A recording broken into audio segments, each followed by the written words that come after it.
go. Hi, everyone, and welcome to today's episode of I Never Knew Inc., but My Dog Did podcast. So I'm so excited to be with everyone today, and this is so cool. I was just talking to my next guest offline. I'm so excited for everyone to be here because the fun part of this podcast is getting the variety of guests that I encounter that either approach me or I approach them. And as I connected with my next guest, I sent a little questionnaire and he filled it out, and I'm reading it, and it's business, very driven individual. And as you know, this podcast is about let's connect on a human level. What have we gone through that can help someone else? And so as I kept reading, I went, there it is. And so he may think he's just going to talk business today, but he doesn't know me, does he, listeners? So I am life coach Maureen, and so happy to be here for this episode today. My next guest is Eric Smolinski. And Eric started investing when he was 30. I'm sorry. Wait. Back that up. 15 years ago. 15 years ago. There we go. And oh my gosh. He came from a single mother who worked 2 jobs to support him and his brother, which I love, as I was a single mother raising 3 children as well. Shout out to you. Oof, it's cool, but we're going to get into that, how that made you who you are, because I look at my children and their drive because of what they'd gone through. So he became a millionaire before he was 30. 2 mentors provided advice that Eric relentlessly actioned, ultimately changing his life. And I really, really love this. Eric began investing in high school and expanded into derivatives, and we'll get into what that is. He earned a commission as a Marine officer. Thank you for your service. My best job ever. Big fan. So thank you for the shout out, but loved it. Ex-Army wife here, so I completely relate. Lived in Germany during Desert Storm, so I feel you. There's our connection. There it is. I was waiting for our synchronicities. So anyway, he earned a commission as a Marine officer via a scholarship. Otherwise, college wasn't possible. Finding resources, I always tell everybody, be resourceful. He found it.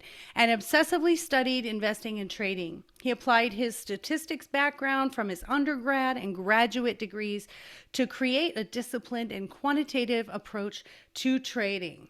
Now that is what Eric does. That is not who Eric is.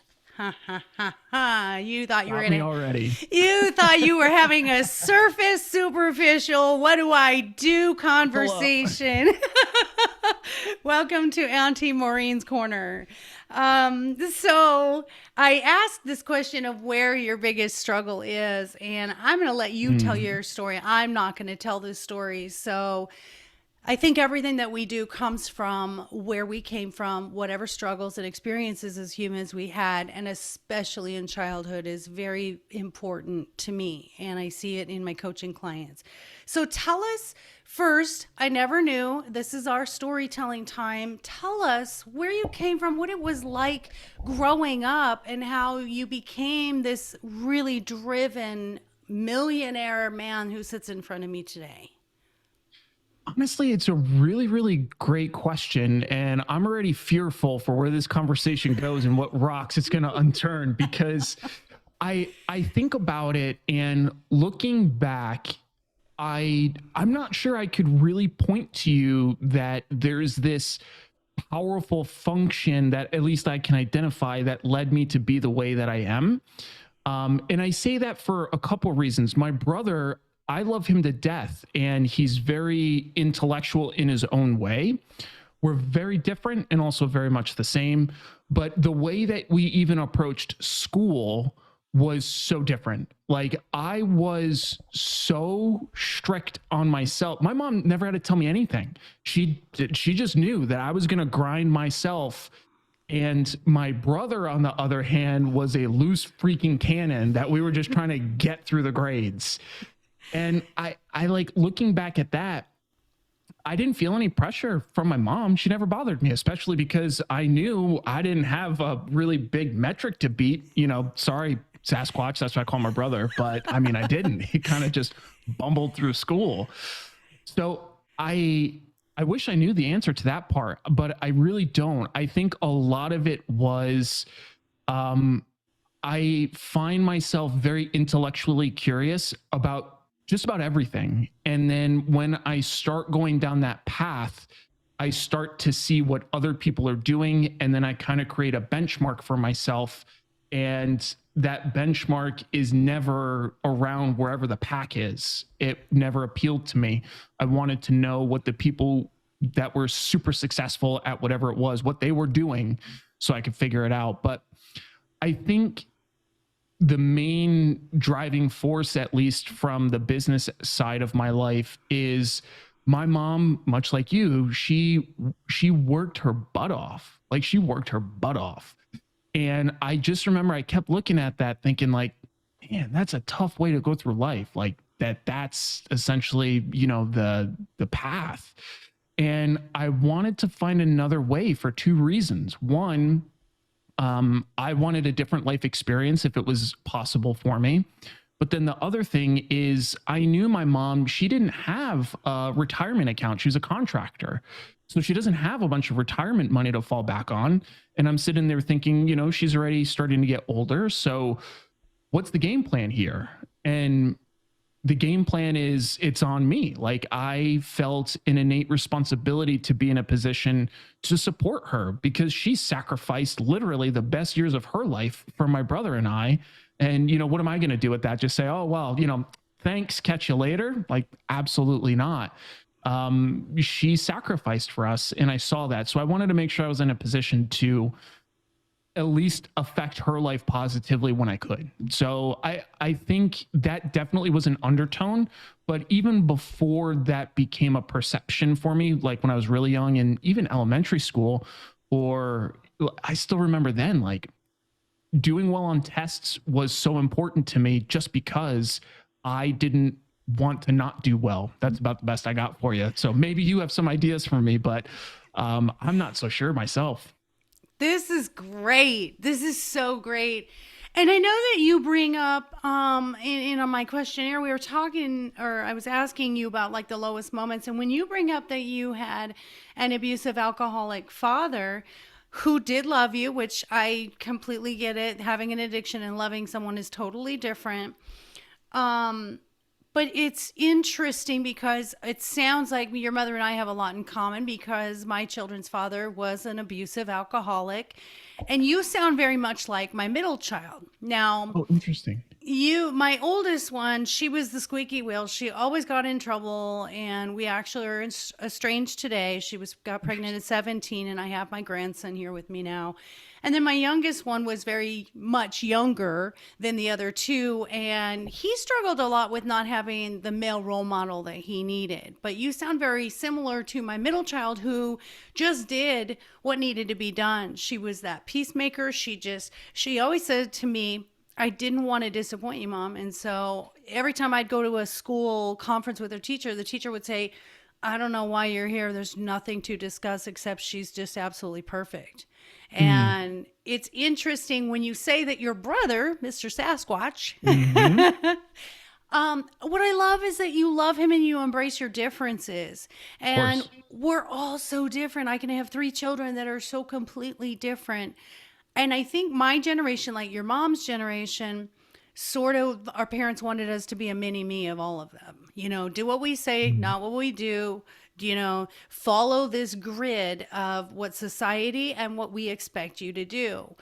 And I love your mom for what she went through. I myself did the same thing, worked two jobs, worked a corporate job during the day, a serving job at night. So I get that. And kudos to you for saying, what I do is for my mother, is to make sure that we are all okay.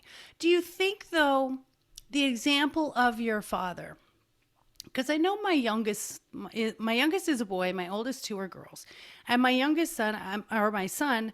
Sometimes I feel bad because I see a pretty big chip on his shoulder because he's like, I had to learn everything on my own. No one showed me everything. And I always Mm, say, don't have a chip. Be mhm. proud of how you managed to be the man that you are. And he's only 23. He's almost 24. What do you think about not having that good role model for you? Do you think it had an effect?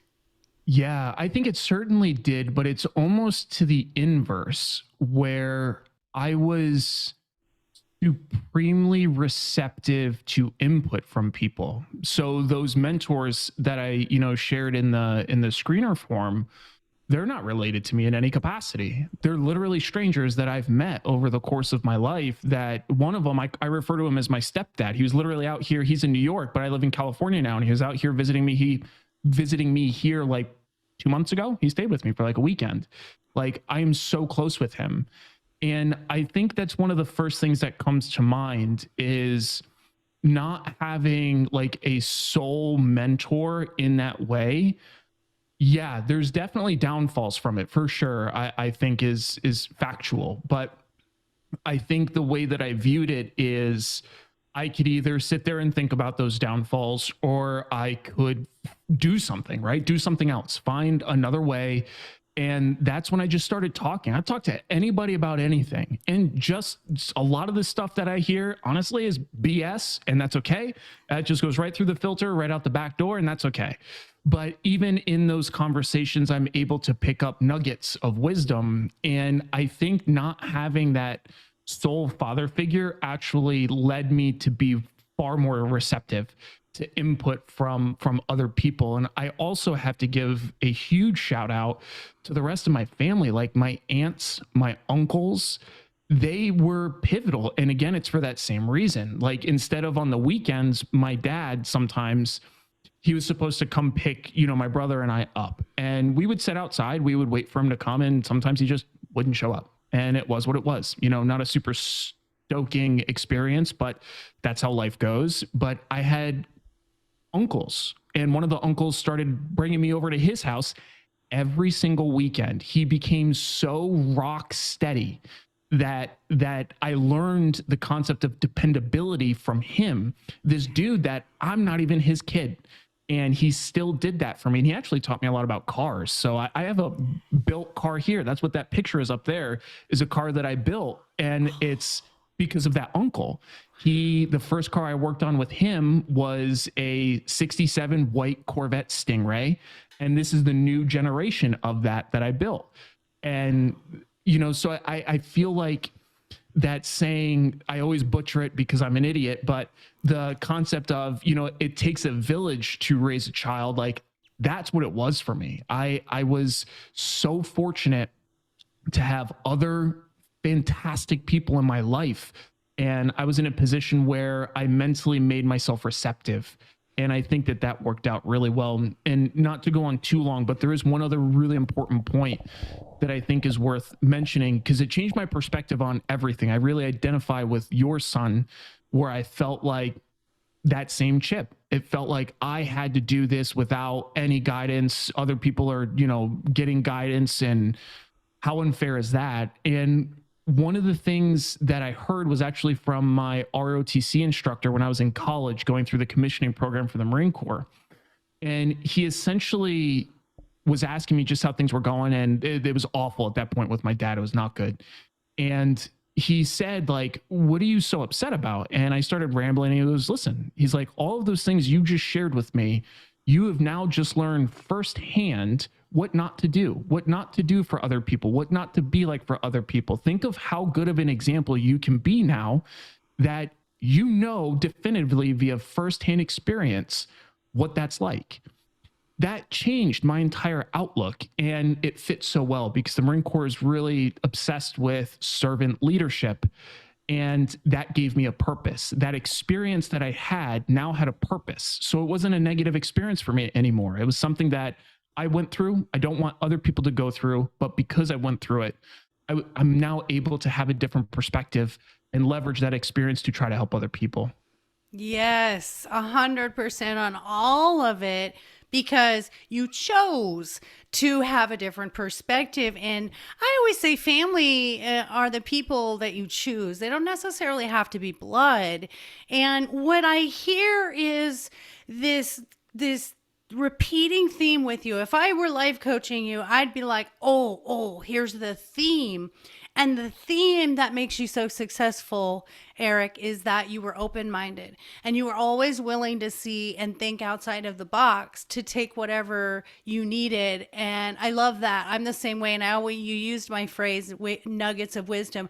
You have something to learn from everyone that Mhm. comes into your path, and to have the gratitude for whoever comes into my path, good or bad. And that Right. perspective that your ROTC instructor said was, if someone crosses your path, they're either going to show you what you don't want to do or they're going to show you what you do want to do. They're going to have Exactly. characteristics that you like or characteristics you do not want to have. And it's that theme of self awareness that we get to decide. I think a Right. lot of us go through life and say, I got a shitty hand dealt to me and I had no choices. And I know that's how I lived my life the first 45 years. It was like, I have no choice. I was in a domestic Mhm. violence marriage. I was in terrible relationships that I chose to be in because I didn't know any different. And I just thought that was my lot in life. Went to a counselor one time and he said, you talk like you're an 80-year-old woman, that your life is over. And that was kind of a wake up call. I'm like, I do, because my view and my perspective was maybe I'll do something different next lifetime. So I like completely Right. almost like gave up on this life thinking I had no choices. So Mm. I really, really love what you're saying. And I think the military, let's give kudos to the military for a minute, because there's a brotherhood and a sisterhood. Even as a army wife, I still have friends that I talk to this day. You know, we were all the same. We were Mhm. all on the same pay grade. We were all in the same situation. Husbands were going out into the field for months at a time. We were helping each other out. Fun story, not to make this about me, but I'm excited to hear it. when we were in Germany, now mind you, he wasn't commissioned. He didn't do the college thing. Got it. We got married at 18. Ouch. I Uh-huh. know. Pregnant. Yo, pregnant. Three months pregnant when we get married. We get married August 9th, and he leaves to the military on August 25th. Okay. Literally to basic training. He gets out of basic training and his first station is in Germany. So Mhm. here we are, 19 years old. I've got this 3-month old baby. I'm leaving friends and family, the only state I've ever lived in here in Arizona. And woo, let's start this new great life. Meanwhile, he was over there drinking and living it up in the barracks like a single guy, never lived a day married or as a family man. What the heck did we know? But I remember we went over there and the chaplain introduced us to two other couples who had a baby the same age, and they were a Mhm. young married couple. And we started hanging out together, and we were so broke because you got paid once a month, and I think we made $1,000 a month. And I didn't even have money to dry the baby's clothes, like to dry our clothes. They had little radiators over there. I had to hang the clothes on the radiator to dry them because I didn't even have, like 2 quarters to dry clothes. And so, us three young couple family, we would call each other up because at the end of the month, you're like, oh God, one more week till payday. And we'd say, what do you have in your cupboard? And I'd be like, oh, I got a loaf of bread. What have you got? Oh, I've got some hamburger helper. What have you got? And we would combine the three families, get together to make a dinner. We were that broke. That's And awesome though. right? How can you ever have a connection like that with people? Because you're on that same level, you're on that same understanding, and you're Mhm. just there for each other. So I think the military is amazing. What were your experiences that you learned in the military besides a whole heck of a lot of discipline? What did you learn about relying on others? Man, the military is a fascinating place. It's one of like the most formative experiences for me. And it's funny because I kind of started my path into the military when I was in ninth grade because my brother did junior ROTC and I did the same exact thing. And that's actually where I met one of my mentors. He was the instructor there. So I started junior ROTC there. Then I did, ROTC during my undergrad, and then I commissioned. And the military community is so refreshing in so many ways because everybody is rowing in the same direction. And one of my favorite things was where I grew up, the neighborhood was definitely of a different like racial construction and cultural construction than definitely out here in Southern California. Like in my school, white people are the minority. And it was so cool because that's what I was used to. So I was used to, hanging out with my Dominican friends, eating the lunch that their mother sent in that were so freaking good, and hanging out with my other friend whose dad was just grilling chicken wings. Like I grew up in this just hodgepodge of everybody. And the military continues that. And it's so cool because nobody cares about anything about you other than you're there for the same mission. And that immediate bond breaks away everything else.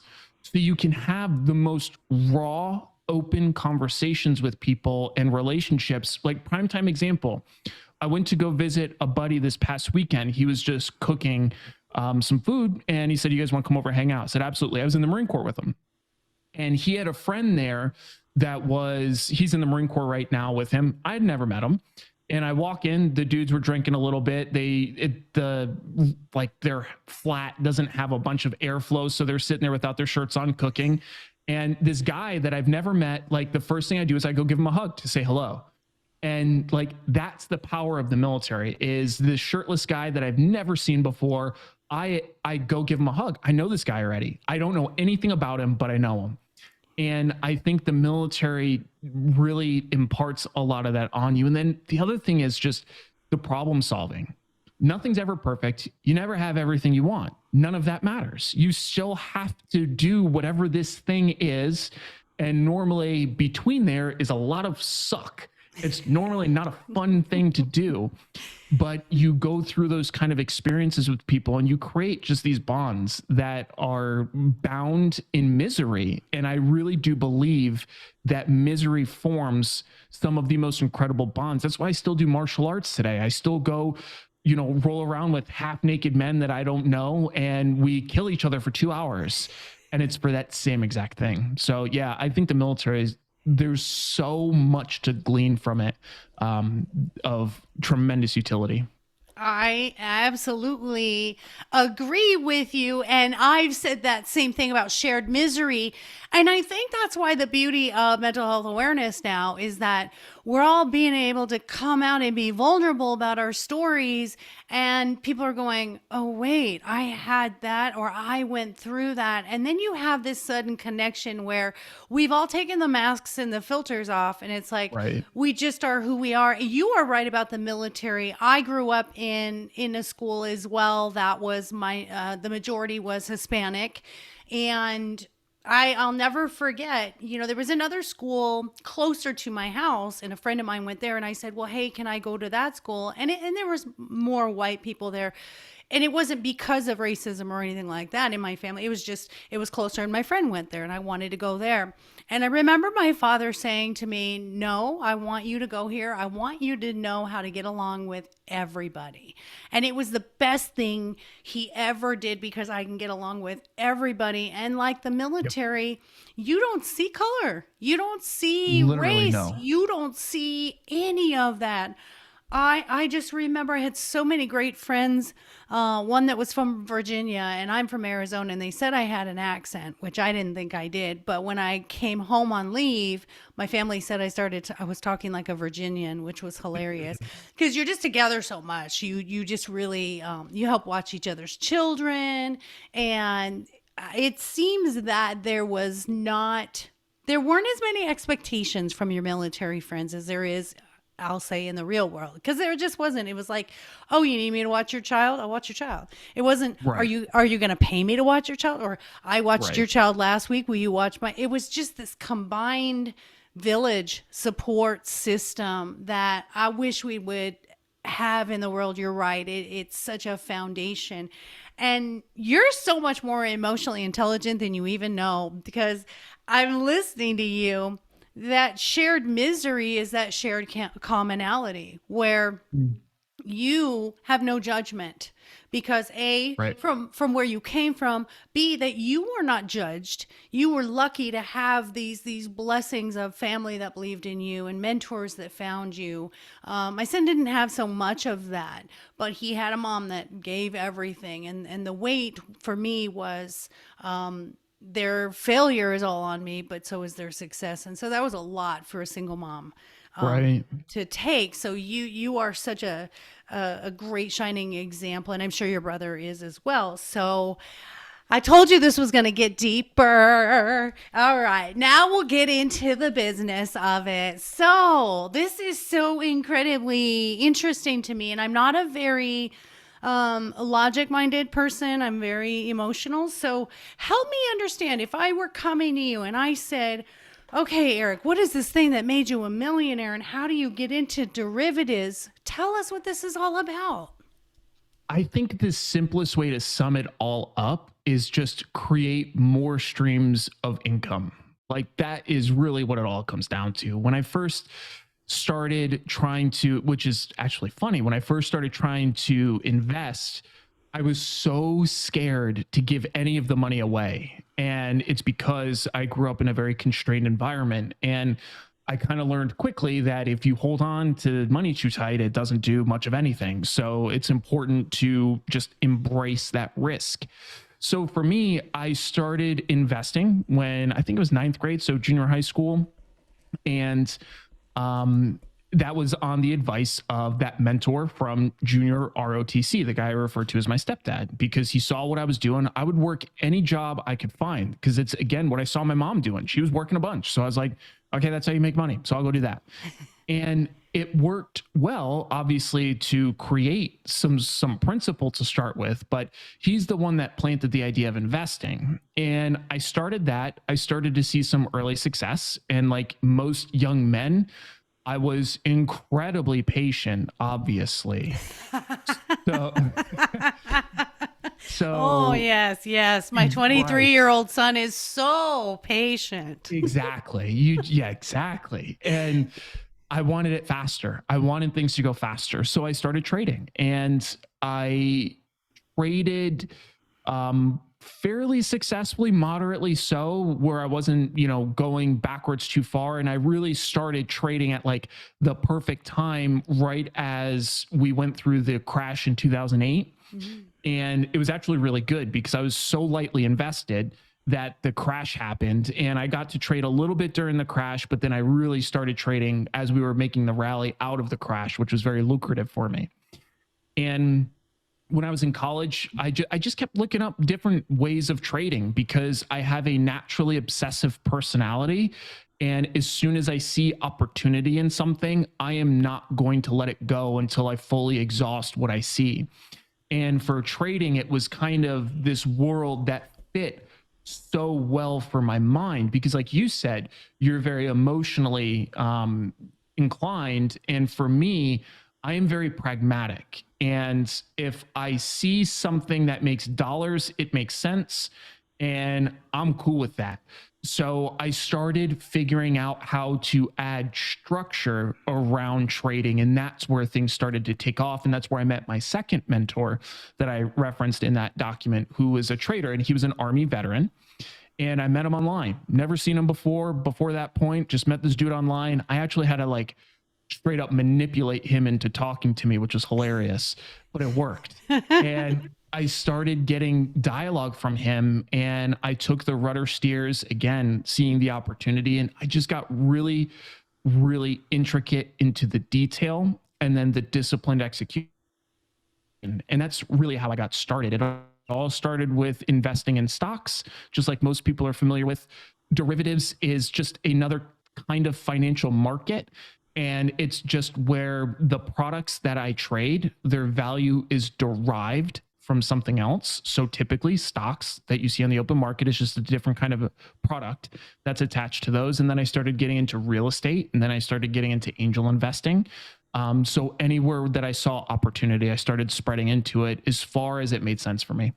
Wow, that's really interesting. I think the main thing you said there that I got from that is just the risk. You had no fear of risk, and I think because I have a psychology background, we have to have this relationship with money, and we have to have a good Mhm. relationship with money. It's like if you stay in a bad relationship, whether it's money or jobs or love, it prevents us from growth. And Right. I think your mom and I would relate where when you've been in a survival mode for so long and you're like, oh yeah, this sounds wonderful, Eric. Yeah, invest this. You can't invest what you don't have.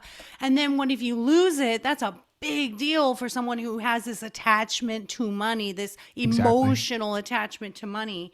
And funny story, the first time I ever invested in anything on my own, I bought stock in Delta, and then it Mm. and then it went under. And Mhm. it was Nailed like it. I was I'm like, yeah, this is not my forte. So if I Uh, were to start again, where do we start? Who do we go to? What kind of professionals do we seek to do this?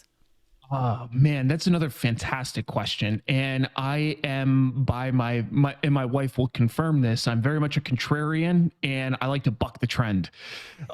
So for me, like if I were to start trading all over again, I would go to YouTube. And I think that's one of the best possible resources. That's why I started a YouTube channel, because I love that as a resource for people, because you as the consumer of a YouTube video, it's no skin off your back, right? It's a free resource for you. And when I first started trading, YouTube existed, but it was nothing near like where it is now. And now it's like very reasonable to find what you want. So I think for me, if I were to start trading all over again, that is genuinely where I would begin. And I would begin with the utmost skepticism of everything you see on there, but I would absorb the information, much like the rest of my approach to taking in information from people. And it's just because there's a lot of BS. It's just super unfortunate, but there's a lot of people out there that try to prey on the ignorance of new traders, and it sucks to see. But it exists, and it exists probably in most markets out there, not just constrained to the financial space. So I think that's the first thing I would do. And the second thing is I would just set up a buy and hold portfolio. There are plenty of great index ETFs, exchange traded funds. And the way you can think about an exchange traded fund is it's kind of like a mutual fund, but you cut out the manager because they don't really do much. They collect an expense ratio that typically is not commensurate with their return level.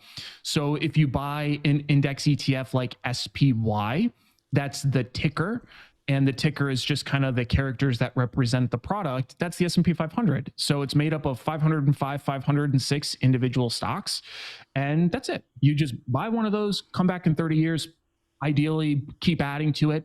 And that's a great approach. And that's for people that don't want to spend a bunch of time like I do on it. Like I literally, not only do I get fulfillment because it pays me very well, but I also just cognitively love the challenge. And that's what's kept me as involved as I am. But you don't have to be that involved. And even if I were to start again, I would start with that passive approach, because what happened to me is when I was trying to learn to trade, I felt pressure because I'm falling behind. My money's not working for me unless I'm putting it to work.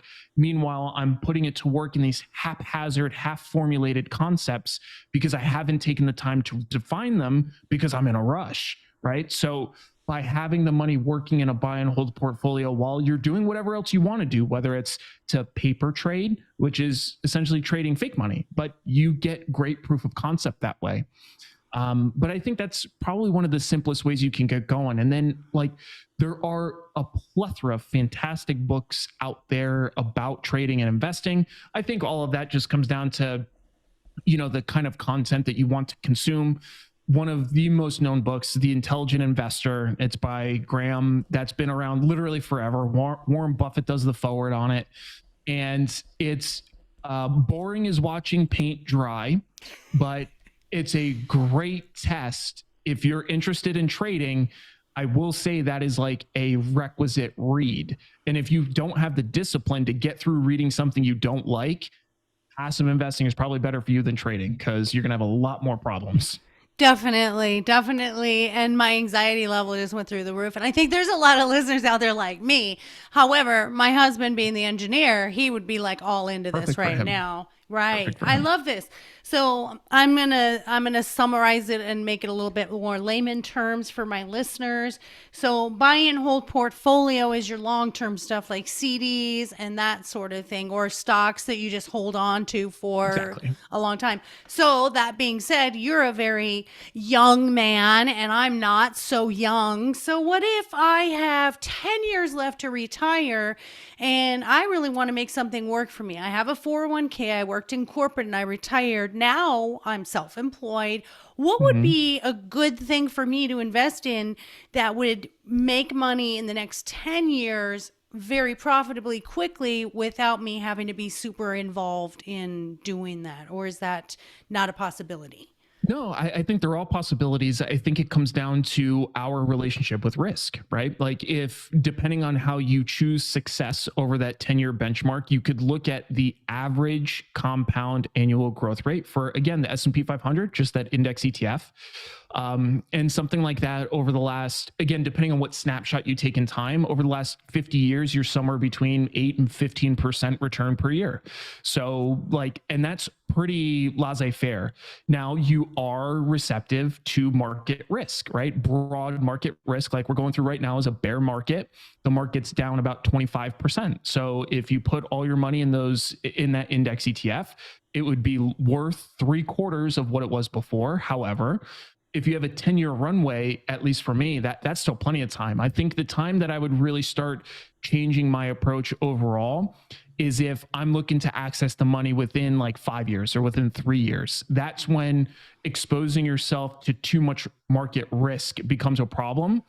And then you accept the subsequent trade-off that you can move into things like fixed securities like bonds, but they move slow. And right now they don't outpace inflation. So the way that I view it is, the only real logical place for most people that have any semblance of risk tolerance would be something that at least stands a chance to compound within the next X period of time, depending on, again, the objectives. Because otherwise there's also a huge opportunity cost with just plugging money in bonds or a CD, because now the money's tied up, it's not outpacing inflation. So now what? So, you know what I mean? I think it really comes down to what the money is going to be used for, what the risk tolerance is. But I think in general, gaining exposure to, again, like a buy and hold portfolio via an index ETF is such a simple way to get your money to work for you. I love it.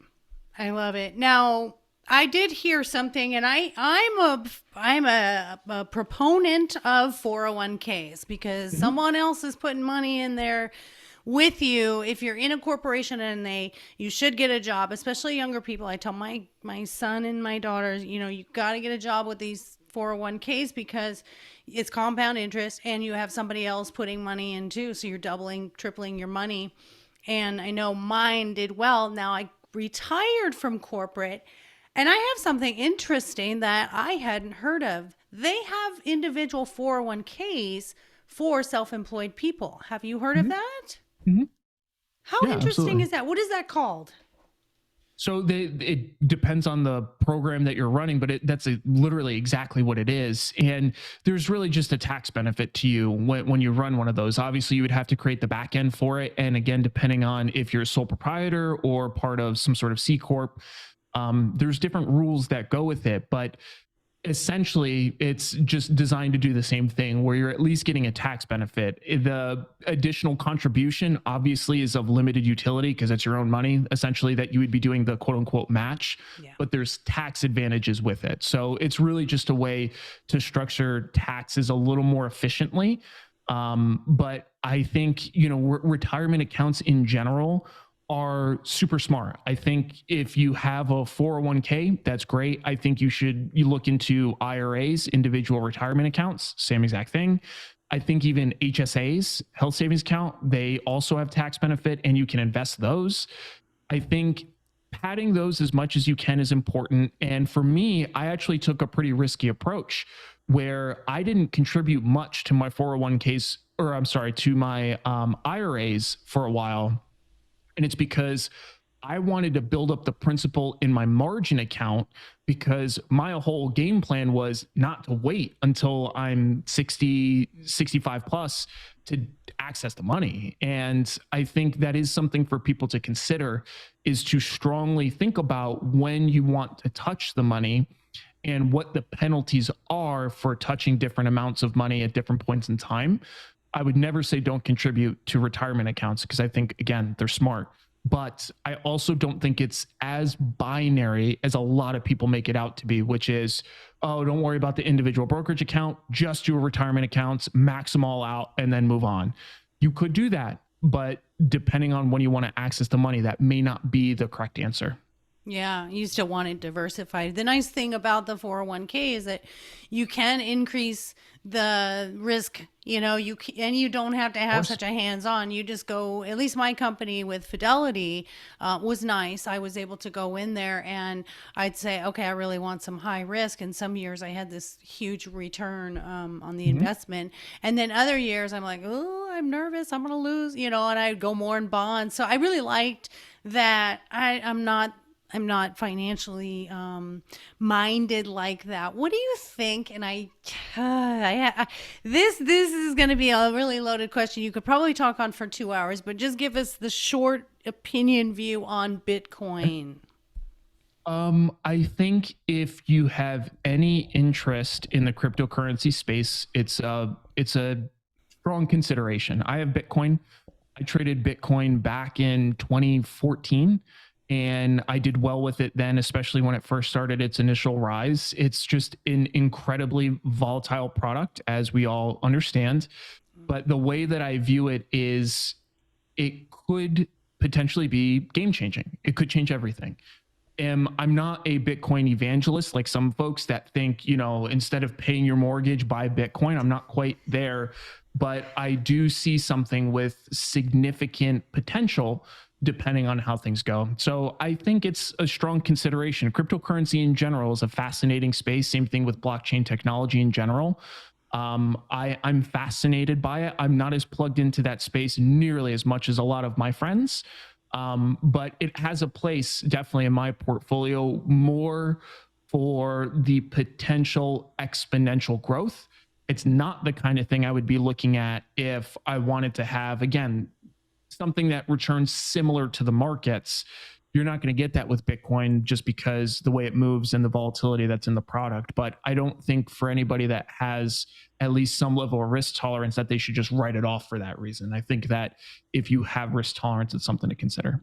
Yeah, and I think the theme here is just diversity. Just try a little bit of everything, and there's going to be loss and there's going to be gain. So, as we wrap up, I do want to ask you back to the emotional side of it. What happens Yeah. when you have a big loss? How do you handle it? Have you had big losses and things where you went, "Oh my gosh, I can't believe that happened. How am I going to get that back?" Or how do you deal I with that?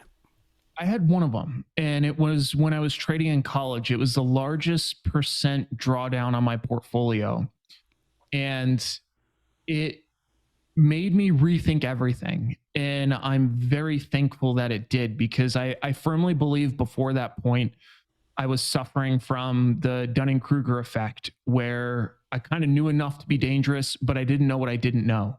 And I was exposing myself to risk that I didn't even perceive then.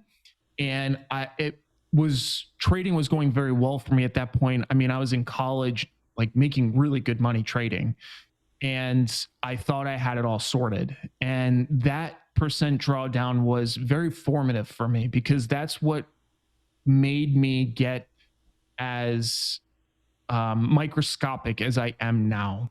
I track just about everything that I know I need. I have everything written out in terms of how I intend to deploy.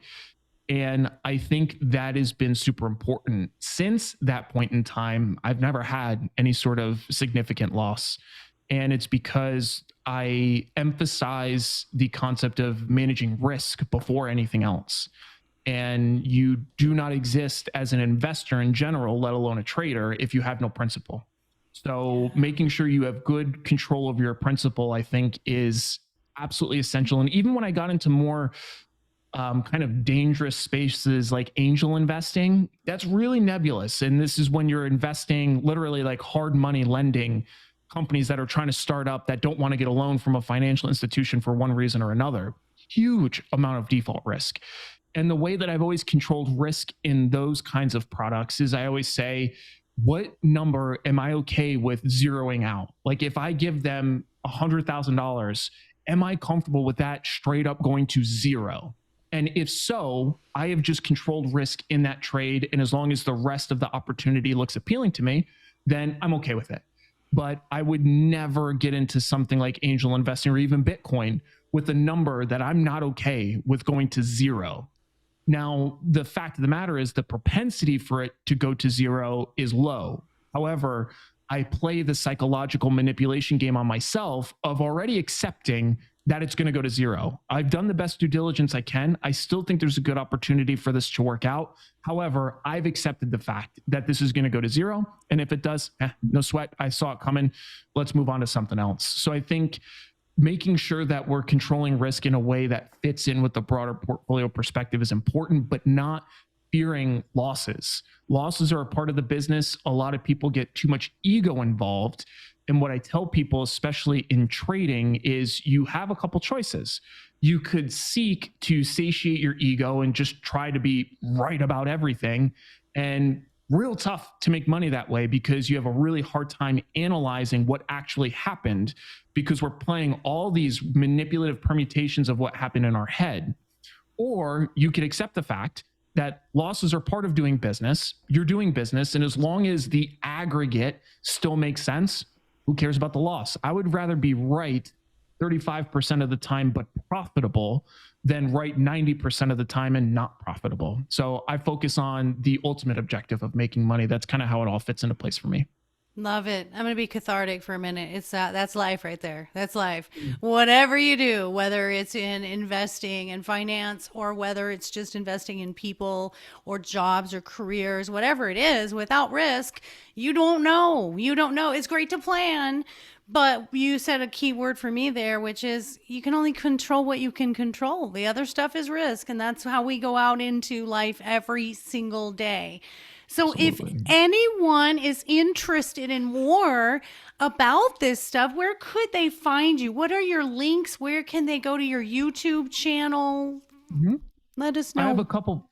Yeah, I have a couple places. I have a YouTube channel, which is ES Invests, which is really cryptic. The ES is my initials and then invests because it's what I do. So there's my level of creativity. I'm also on Twitter at the same handle. And then I also have a website. This one's going to shock you. esinvests.com. It's real curveball there. But I don't really use the website quite as much. But anyways, that has kind of all the social links and stuff like that. I love it. I love it. So what I ask every guest, if you've heard any of my podcasts, change your purpose for being in this life and in this world. You're walking down the street with 100,000 people behind you and you've got a banner you're holding. What does your banner say that you want the world to know? Give back. I think that's what the banner says is give back. I think society, especially with the advent of, the online world, we've become very into ourselves. Like, what can I gain from this? What can I derive from this? What's the value for me? And it kind of sucks to see. Like, I think that's why I started the YouTube channel. That's why I'm on Twitter. I'm not selling anybody anything. I don't sell anything. I'm not a good salesman because I got nothing to give you. But I find a tremendous amount of value in trying to share a skill set that I've developed with help from other people and to give that back to others. And I think everybody has the capacity to give back in different ways and to support the community. Like you used earlier as an example, literally at the grocery store, just giving back good energy to somebody and saying, hey, how's your day going? Great to see you. That's huge. So I think that would be my banner. I love that. So simple. 2 words. It's just give back. And that's what we're here for. In order to get the abundance that we're asking for, you got to give it out too. And I think it's this yin and yang in life that, you got to balance that out. So I absolutely love that. And my last question that I always ask is, what is your shameless self-indulgence? Oh man, I was just talking with my wife about this. My shameless self-indulgence is I really enjoy martial arts. I love dominating another human being. I love knowing that I have that capacity. So yeah, every once in a while I'll get a good strangle in jiu-jitsu and I'm like, yes, that is right. I think that's very symbolic of your personality. I would love to do the personality test with you. I mean, seriously, figuratively and literally, you just love to, win. You're a winner. You are absolutely a winner.